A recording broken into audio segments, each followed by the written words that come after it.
Method in classes. You can add your own methods in a class. Example.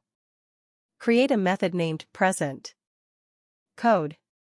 As you can see in the example above, you call the method by referring to the object's method name followed by parentheses. Parameters would go inside the parentheses. Please subscribe my YouTube channel and press bell icons for further notifications. Thanks. Waiting for your good response. Class inheritance.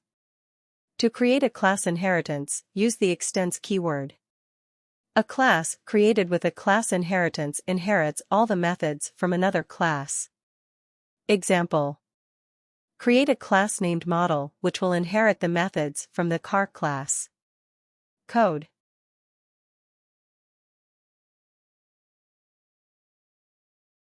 The super method refers to the parent class.